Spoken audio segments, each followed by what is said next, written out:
Hello নমস্কার, welcome back to our channel. আচ্ছা, কৃষ্ণনগরে মাটির পুতুল বিখ্যাত, আর কি বিখ্যাত বলো তো? বুড়িমা। বুড়িমা হচ্ছে বিখ্যাত। আর আজকে এই সময়ে আমি দাঁড়িয়ে আছি একদম কৃষ্ণনগরের মিডল পয়েন্টে একটা বাড়ির ভেতর। এবার বেরোতে চলেছি ঠাকুর দর্শনে। অবশ্যই বুড়িমাকে দর্শন করার মনে আশা নিয়ে বেরোচ্ছি। যদি আমাদের ভাগ্যে থাকে তাহলে তো অবশ্যই দেখতে পেয়ে যাব, আর তোমাদেরকেও দেখাবো।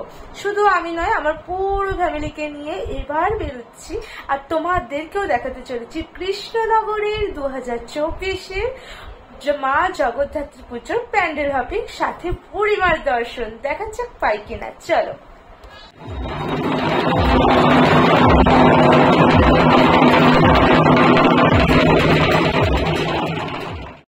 এত সুন্দর একটা ঢাকের মধ্যে দিয়ে শুরু করছি ভিডিওটা, কারণ ভিডিওটার প্রথম থেকে শেষ অবধি এতটাই সুন্দর হতে চলেছে যে চোখ সরাতে পারবেন না।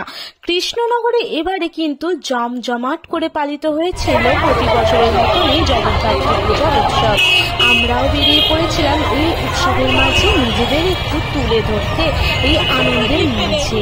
আর প্রথমেই যে জায়গায় যাচ্ছি সে জায়গা নিয়ে কোনো বলার কথা হবে না, কারণ এটা ছিল আমাদের দাদা ভাইয়ের নিজস্ব ক্লাবের ঠাকুর।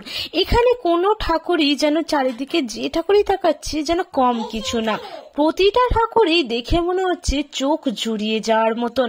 সোনার গয়না ভর্তি থাকে প্রতিটা জগদ্ধাত্রী মায়ের, অলংকারে ভর্তি থাকে প্রতিটা গা। আসুন আরো দেখে নি ঠাকুর কয়েক কটা।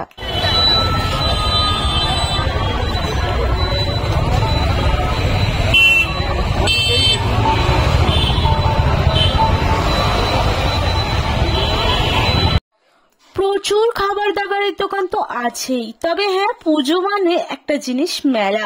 সেটা কিন্তু রাস্তার দুপাশে অগুন্তি, আর মানুষের পায়ের ভিড় ঠেলে এবার এগিয়ে চলেছি হাতারপাড়া বারোয়ারির দিকে। আসুন আপনাদেরও দেখা।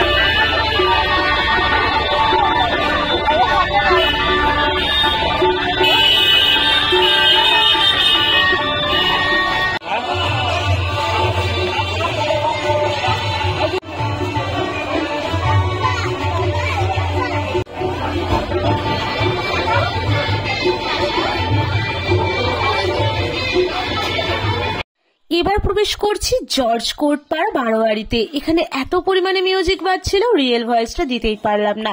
তা রিয়েল ভয়েস দিয়ে দিলে একেবারে কপিরাইট আসা একদম বাধ্যতামূলক ছিল। চলো বকবক না করে এখানের প্রতিমাকে দর্শন করিয়ে দিই তোমাদেরকে।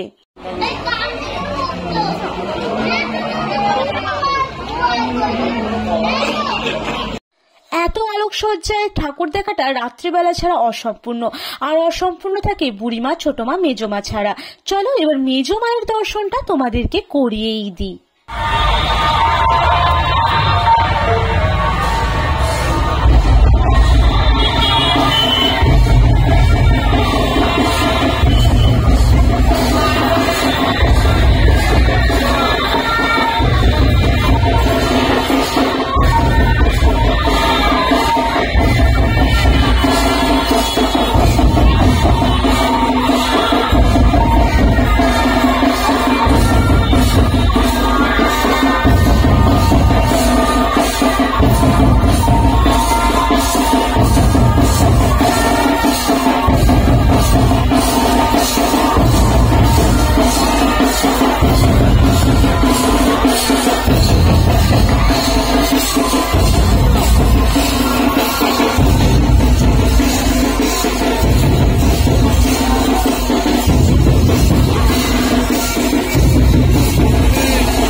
এবারে আমরা প্রবেশ করছি সেই বিখ্যাত জলেশ্বরী মায়ের মণ্ডপের ভিতরে।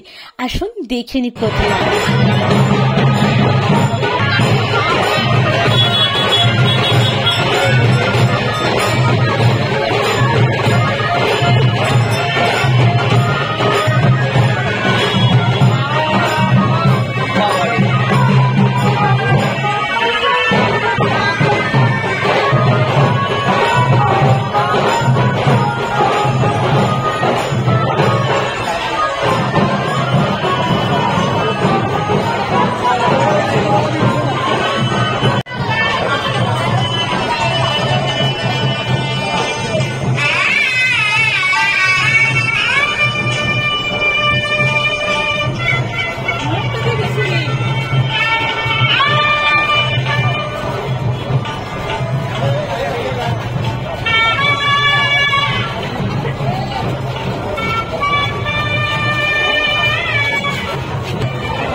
ঠাকুরই একে অপরের থেকে কম কিছু যায় না। তবে কি জানেন, বুড়িমা হলো কৃষ্ণনগরের আবেগ, তাহলে আবার দেরি কিসের?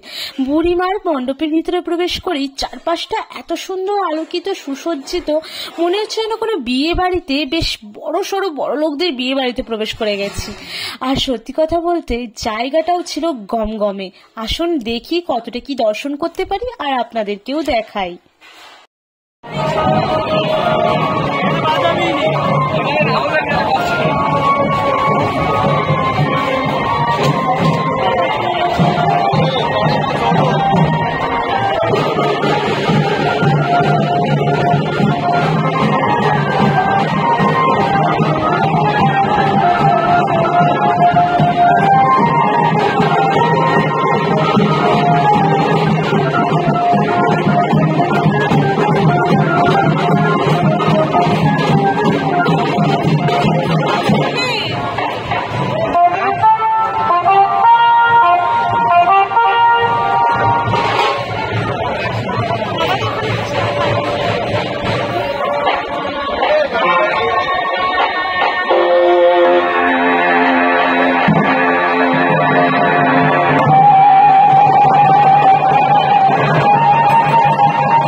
কয়েক হাজার মানুষের পায়ের ভিড় ঠেলে কোনো রকমে মুখটা একটু দেখতে পেয়েছিলাম। সত্যি কথা বলতে একেবারেই ভালোভাবে দেখতে পাইনি, বুড়িমায়ের দর্শন হয়নি।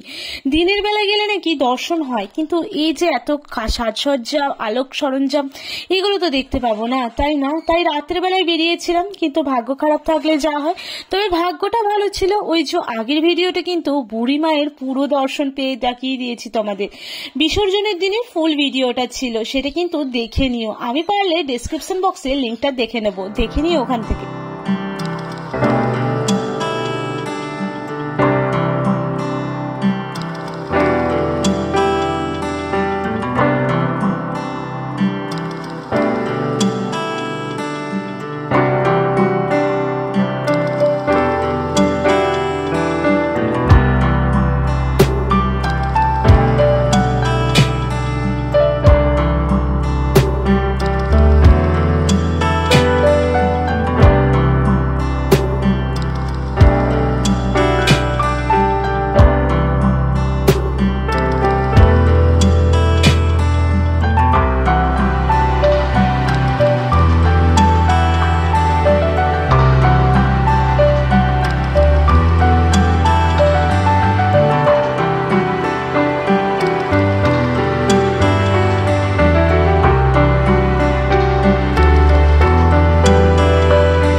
এত সুন্দর একটা প্যান্ডেল করেছে বাইরে থেকে, কোনো রাজমহলের থেকে কম কিছু ছিল না।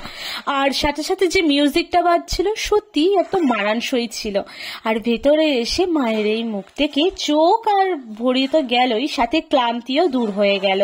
মোটামুটি আজকের মতন ঠাকুর দেখা কমপ্লিট বলে আর কি। ওই রাস্তায় যেতে যে কটা পড়বে সে কটা দেখে নেব। প্রায় শখানেক ঠাকুর আছে গোটা এই কৃষ্ণনগর জুড়ে। আর কৃষ্ণনগরের মেন জিনিস এই যে রাজবাড়ি, দেখো রাতের অন্ধকারে আলোয় সজ্জিত হয়ে উঠেছে, কি সুন্দর।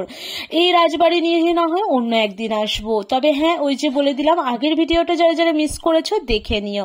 আর এই যেতে যেতে এই মন্দিরটা, মানে এই মণ্ডপটা আমাদের এই পাড়ার কাছে পড়লো, তাই এটাও দেখিয়ে নিই আর তোমাদেরকেই দেখিয়ে দিই। চলো, এই হচ্ছে মায়ের মুখ। আজকের মতন তাহলে